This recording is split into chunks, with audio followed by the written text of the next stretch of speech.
शिव जी द्वारा ब्रह्मा जी के 5वें सिर का काटा जाना। श्री पुलस्त्य कहते हैं, हे भीष्म, विष्णु जी ने ब्रह्मा जी के समीप जाकर कहा कि हे ब्रह्मन, तुम सचराचर इस विश्व को उत्पन्न करते हो, पर हम वह महादेव इसके पालन आदि करने में सहायता करते हैं। हे देव, तुम ये नहीं जानते कि आप ही बनाकर फिर आप ही इसका नाश नहीं कर सकते। ये कार्य रुद्र ही कर सकते हैं, जो कि शंभु के अंश के नाश करने की इच्छा से तुमने कोप से एक पुरुष उत्पन्न किया। ये बड़ा निंदित कर्म किया। इस पाप की शुद्धि के लिए बड़ा प्रायश्चित करो। ग्रह से तीनों अग्नियों को बाहर ले चलकर अग्निहोत्र करो। हे पितामह, चाहे किसी पुण्य तीर्थ में या पुण्य देश में अथवा वन में चलकर करो, सो अकेले नहीं, अपनी स्त्री को भी संग लिए चलो। उसके संग ग्रंथि बंधन करके यज्ञ करो। हे जगतपति, इस यज्ञ में सब देवता व रुद्र आदित्य सब आपकी आज्ञा करेंगे, वह हम भी सहायता करेंगे, जिससे कि आप हम लोगों के प्रभु हैं। एक गारहपत्य अग्नि, दूसरा दक्षिणाग्नि, तीसरा आहवनीय, इन तीनों को 3 कुंडों में कल्पित करो। सो चलकर हमारे धनुष की आकृति का यज्ञ स्थल बनाओ। वह चारों कोणों में ऋग, यजु, साम के नाम से महादेव जी का स्थापन करो। वह वहां तीनों अग्नि अपने तप से उत्पन्न करो। इस प्रकार देवताओं के सहस्त्र वर्ष तक अग्निहोत्र करो, तो इस अपराध से छूटोगे, क्योंकि इस संसार में अग्निहोत्र से पर और कुछ पवित्र नहीं है। इससे अच्छी तरह अग्निहोत्र करने से सब ब्राह्मण लोग परम गति को जाते हैं। ब्राह्मणों ने देवलोक के जाने के लिए यही मार्ग दिखाया है। ब्राह्मणों का आचार्य एक अग्नि ही है। बिना अग्नि के गृहस्थी का धर्म ब्राह्मण को नहीं मिलता। इससे सब ब्राह्मणों को सदा अग्निहोत्र करना चाहिए। इतनी कथा सुनकर भीष्म जी ने पूछा कि जो धनुर्धर नर कपाल से उत्पन्न हुआ था, क्या वह माधव से उत्पन्न हुआ था, या अपने कर्म से नर नाम पुरुष उत्पन्न हुआ था, अथवा बुद्धिपूर्वक रुद्र ने उत्पन्न किया था? हे ब्रह्मन, प्रथम तो हिरण्यगर्भ ब्रह्मा का स्वरूप बहुत सूक्ष्म होता है, फिर 4 मुख का स्वरूप कैसे हो जाता है? यह बड़ा अद्भुत है। उनके मुख कैसे हो जाते हैं? फिर 4 भी नहीं, हमने सुना है कि ब्रह्मा के 5 मुख थे। इसके सिवाय सत्व रजोगुण में दिखाई नहीं देता, न रजोगुण सत्वगुण में। फिर सत्वगुण में टिके हुए भगवान ब्रह्मा जी रुद्र के ऊपर कैसे मारने को दौड़े, जो कि मूढ़ आत्मा के समान उन्होंने एक पुरुष को हर जीव को मारने को भेजा? इस विषय में हमें बड़ा संदेह है। आप कृपा करके कहें। ये प्रश्न सुनकर पुलस्त्य जी बोले कि श्री हरि व महादेव ये दोनों सत्वगुणी हैं। इससे इन दोनों महात्माओं को कुछ भी सिद्ध व असिद्ध अविदित नहीं है। सब कुछ इनको सिद्ध ही रहता है। वह महात्मा ब्रह्मा जी के 5वां मुख सिर के ऊपर था। इसी से ब्रह्मा मूढ़ हुए। वह रजोगुण से सदा आच्छादित रहते हैं। इसी से अपना तेज अधिक जानकर ब्रह्मा जानते हैं कि यह सृष्टि हमने ही की है। हमसे अन्य और कोई देव नहीं है जिसने यह सृष्टि की हो। ये देव, गंधर्व, पशु, पक्षी, मनुष्य आदि सहित सब सृष्टि हमारी ही की हुई है। ब्रह्मा जी ने जैसे ही ऐसा विचारा था कि अच्युत भगवान की कृपा से उनके 5 मुख हो गए। उनमें पूर्व ओर के मुख से श्री विष्णु भगवान की इच्छा से ऋग्वेद प्रवृत्त हुआ।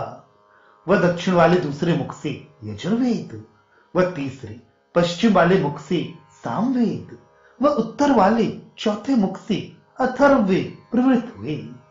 वह सांगोपांग, इतिहास, पुराण व सरहस्य सब शास्त्र भी उन्हीं 4 मुखों से उत्पन्न हुए। वह ब्रह्मा जी पढ़ने में लगे। परंतु उस अद्भुत पांचवें मुख के तेज से देवता दैत्य आदिक जो प्रथम उत्पन्न हो चुके थे अत्यंत व्याकुल हुए। उसके तेज के आगे ऐसे अप्रकाशित हुए जैसे सूर्य के उदय में दीपक प्रकाशित नहीं होते हैं। यहां तक कि ब्रह्मा जी के सम्मुख जाने पर तो क्या, अपने अपने स्थानों पर बैठे हुए देवादिकों का सब तेज उस मुख के तेज से हत हो गया। इससे वे विचेतस होते हुए प्रकाशित नहीं होती थी। वे तेज औरों को कुछ समझता ही नहीं था, सबों का तिरस्कार करता था। यहां तक कि ना तो कोई समीप जा सकता था, ना देख सकता था, ना कुछ स्तुति कर सकता था। जब महाप्रभु ब्रह्मा जी के सामने किसी प्रकार उस सिर के अत्यंत तेज के कारण कोई देवगण ना जा सके तो उन्होंने अपना तिरस्कार संभाल लिया। इससे सब देवताओं ने अपने हित के लिए यह सम्मत किया कि चलो महादेव जी के शरण में चलें। फिर वहां जाकर देवगण शिव जी से बोले, हे सब प्राणियों के ईश, आपको नमस्कार है। हे महेश्वर, आपको बार बार प्रणाम करते हैं। आप इस जगत की योनि पर ब्रह्म सनातन हैं। वह आप ही सब जगतों की प्रतिष्ठा हैं। वह श्री विष्णु भगवान के साथ आप इस सब संसार की रक्षा करते हैं। हमारे ऊपर कृपा करें। जब देवता, ऋषि, प्रेत, दानव, गंधर्व, मनुष्य आदिकों ने ऐसी स्तुति की तो अंतर्धान होकर महादेव जी देवताओं से बोले कि हे देवगणों, तुम क्या चाहते हो? तब देवताओं ने कहा, हे देव, प्रथम तो प्रत्यक्ष होकर दर्शन दीजिए, फिर हम जो लोगों को जो अभीष्ट है वर दीजिए, वह दया कीजिए। हम लोगों के जो महातेज वीर पराक्रम व बल था, सब ब्रह्मा जी ने अपने पांचवें सिर के तेज से हर लिया। सब तेज हम लोगों के नष्ट हो गए। अब आप ही के प्रसाद से फिर हो सकते हैं। इससे जैसा करने से हम लोगों के तेज आदि पूर्व समय के अनुसार हो जाए, वैसा कीजिए। हे महेश्वर, यही आपसे प्रार्थना करते हैं। तब महादेव जी प्रसन्न होकर प्रकट हुए। वह देवताओं ने नमस्कार किया। फिर वे वहां गए जहां रजोगुण के अहंकार से मूढ़ बुद्धि ब्रह्मा विराजित थे। उनकी स्तुति करके महादेव जी आसन पर बैठ गए। परंतु रजोगुण से आच्छादित होने से ब्रह्मा आए हुए महादेव जी को जाना ही नहीं कि कौन आकर बैठा है। ब्रह्मा जी का तेज उस समय सहस्त्रों सूर्यों के समान था। उससे सब जगत को प्रकाशित करते हुए विश्व के उत्पन्न करने वाले वह विश्वात्मा ब्रह्मा जी महादेव जी से अच्छे प्रकार देखे गए। वह ऐसे बैठे हुए सब देवगणों के मध्य में बैठे ब्रह्मा जी को देखकर महादेव जी ने बड़ा आश्चर्य किया कि हां, ऐसा तेज ब्रह्मा का है। यह विचारते हुए महादेव जी ने निकट जाकर, अहो ब्रह्मन, आपका यह मुख तो ऐसा विराजमान है कि हम कुछ कह नहीं सकते। बस ऐसा कहकर शिव जी ने बड़ा अट्टहास किया। वह अपने बाएं अंगूठे के नख से ब्रह्मा जी का पांचवा सिर काट लिया, जैसे कि केला का गाव पुरुष नखों से काट लेता है।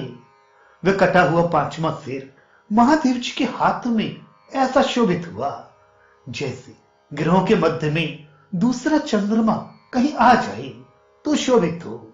वह उस सिर को हाथ में लिए हुए महादेव जी नाचने लगे तो ऐसे शोभित हुए जैसे शिखर पर टिके हुए सूर्य से कैलाश पर्वत शोभित होता है। इस प्रकार ब्रह्मा जी के मुख के कट जाने पर देवगण बहुत प्रसन्न हुए। वह देवदेव महादेव जी की विविध स्तोत्रों से स्तुति करने लगे। कपाली महाकाल के भी काल, नित्य स्वरूपी, ऐश्वर्य व ज्ञान से युक्त व सब भोग देने वाले महादेव को नमस्कार है। हर्षपूर्वक विलासकारी सब देवताओं के देव महादेव को नमस्कार है। हे महादेव, सबका संहार करते हो, इससे महाकाल कहलाते हो। वह भक्तों का दुख नाशते हो, इससे दुखांत कहलाते हो। वह शीघ्र ही अपने भक्तों का कल्याण करते हो, इससे शंकर कहलाते हो। वह ब्रह्मा का सिर काटकर फिर अपने हाथ में धारण किए रहे, इससे कपाली कहलाते हो। हे देव, हम लोगों ने यथामति स्तुति की, आप प्रसन्न हो। जब देवताओं ने महादेव जी की ऐसी स्तुति की तो प्रसन्न होकर देवताओं को अपने अपने स्थानों को जाने की आज्ञा देकर आप वहीं रहे। तब ब्रह्मा जी ने वीर नाम पुरुष को उत्पन्न करके महादेव जी के समीप भेजा। उसके कहने से महादेव जी ने जाना कि ब्रह्मा जी इस बात पर अप्रसन्न हैं। इससे उनके कोप को शांत करने के लिए सिर पर अंजलि करके शिव जी ने प्रथम वहीं से ब्रह्मा जी को प्रणाम किया। ऋग, यजु, सामवेद के निरुक्त सूक्त रहस्य मंत्रों से जाकर ब्रह्मा जी की स्तुति करने लगे।